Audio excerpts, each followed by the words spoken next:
Good morning, fellow Malawians. Today, I just wanted to discuss a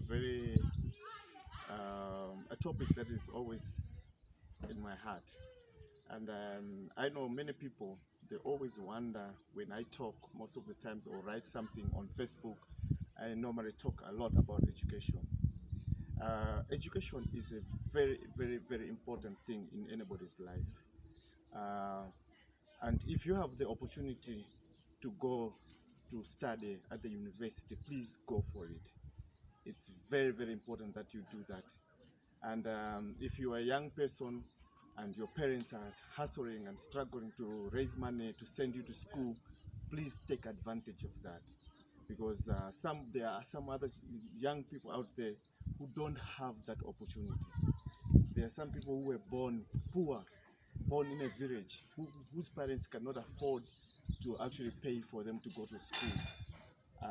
And another thing is that most of the young people today in Malawi who have managed to go to university, in our time, they wouldn't even have been able to go to university because during that time, it was only the brightest and smartest who were going to university. And we know that they brought in a system that allows to distribute students equally from different districts. So even those who are not very bright have got the opportunity to go to university. But during our time, they only selected the brightest and the most intelligent students. I was not an intelligent student. From my primary school up to secondary school, I struggled very much. I used to fail a lot in class, and every time when I passed to go to the next class, I barely passed. You know, it was just like almost to fail. I repeated my standard 8 exams, and I had to repeat standard 8. And even Form 4, I also repeated. You know, for me to pass Form 4, it's because my dad, because he was a very popular man, he used to be very well known. He managed with his connections to land me at Chichiri Secondary School. And when I arrived at Chichiri Secondary School, my father spoke to the headmaster and said, I want you to put my son in a class where there's bright students, where the class that you think there's bright students. I was put in a class where we had Ephraim Piri and some of the other guys. May his soul rest in peace. And every time when I was in that class, when we wrote exams, I was always the last one. I was always failing in the class. And this always used to make me feel very sad. And I was like wondering, why was I like that? Why was I so down in class? You know, it used to make me, I had the many hours and many days when I used to sit in my room and cry all the time. I remember one day my father, just before we were going to write our exams, spoke to me and said to me he was very worried about me, and that my father was a well-to-do man. He wasn't a rich man. He was a very educated guy. We used to live in the suburbs. We lived in Namiwawa. We had servants at our house and everything. We had security guards, and we lived comfortably. But he told me that he was very worried because he could see my future being very he could see me struggling in the future. And he said that, that time in Malawi we used to have people who used work for the city collecting garbage. He said he foresees me one day doing that job because I was not working hard in school. This made me to think, and I said to myself, at least I need to pass this examination, this Form 4 examination. So I had to start working hard. I asked my mom if I can move out of the house. I went to the servants' quarters. I was living in the servants' quarters, and I started reading. I remember I even asked one of my friends, Stephen Carter. He came with me, lived with us. We were studying together because this time I felt I needed to pass. And lucky enough, I passed, but I barely passed. It's not like I passed in a way that I could be selected to go to university, but I barely passed. For me, it was a big achievement. Just imagine the way Form 4 exams were tough at the time, but I managed to pass. Somebody like me who used to always fail, who used to be the last person in the class all the time when we write exams. But I managed to pass my Form 4 certificate. And this is what changed me, because then I said, if I can be able to tackle this beast, I can tackle anything. I can defeat anything. So I realized that, first of all, I started thinking and I said to myself, if Malawi cannot embrace somebody like me who is not educated, then I better move out. So I started making plans to leave Malawi. My plan was to go to America. So, lucky enough, my father also, because he was very well known, he organized a job for me at AMI, Agency Maritime International. I worked at AMI, and AMI started a department called SGS. We were the first people to work there at SGS. I used to work at the warehouses there at the Kamuzu Stadium at Manica. During that time, it was when they were busy selling. They were busy. We were looking after food for the refugees because there was war in Mozambique.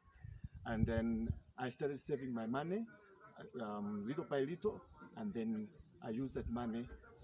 And there was also truck drivers there, because sometimes we used to work at Admark in Limbi, and I used to work with some women who were working there, and I told them that my ambition is to go to South Africa. From South Africa, I want to fly to go to America. So one of the women said, no, my husband is a truck driver, I can give you a leave to go to South Africa. And then while I was working with AMI, I met a certain white man from Cape Town who I helped with some money on a weekend. And then he was very happy that I helped him. And they said to me, when you have a chance, come to South Africa. So that's how I landed in South Africa. I packed my bags. I didn't tell my dad. I left Malawi because I was very, very angry with the fact that in Malawi, if you're not educated, you are taken as somebody who's nobody. People don't even, that time, the people were not even thinking. Even now, I see a lot of people say a lot of things about people who are not educated. So I left and I went to South Africa. But in South Africa, I discovered that uh, a person like me was embraced, and I managed to get good opportunities. I worked for big companies. I worked for Woolworths, ended up with Sun International. In Sun International, they employed me as a supervisor. Then later on, I was promoted to a shift manager. This was very, very encouraging for me, because then I realized that even though I was not educated, but in a country like South Africa, I was being regarded as somebody who was very intelligent. This gave me even more fire. That's when I ended up starting thinking that, what about if I can start working for myself? If I start working for myself, I can become rich, I can be powerful, I can prove to the world that I can also achieve it. And today I came back home, look at me, things are starting to show. And every time I'm always talking about this. I'm trying to tell somebody who is there, out there in the village, somebody who doesn't have the chance to go to university. I'm telling them, it's not the end of the world. You can work hard. You can do it. You can rise from where you are and become somebody. One of these days, I am going to become somebody. I'm sure people are going to look at me and be proud and say, I want to be like Ted. But I'm not educated. So look at this thing we're building here. We're building a workshop where now we're going to be producing things that I believe Malawians have never produced before. I'm going to produce things that people have never even imagined that a Malawian can produce. But to make matters worse is that these things are going to be made by somebody who has never set foot at any corridor of the university. In this place, a lot of young people are going to be empowered. We want to speak to the minister. When I get a chance to go and speak to the minister, I want to talk to the minister that all the students from technical, even at the polytechnic, when they finish, or before they finish, they must do at least 1 year attachment on my side, so that I can share this knowledge that I've gained, and also so that I can teach them how to start a business. I can teach them how to spot opportunities, because I have a gift. I can see opportunities anywhere. Every time, every place that I look, I just see opportunities. So yes, why did I want to speak about this? I'm speaking about this because uh, I feel sorry most of the times when you guys who are educated, when you speak about people who are not educated. Sometimes you don't want you are not showing that you don't have empathy. You're not trying to uplift those people to understand that even though they didn't have an opportunity to go to university, it doesn't mean that it's the end of the world. They can also become somebody. Yes, it's very important to go to school. It's very important to be educated, but not everybody is going to be educated. So yes,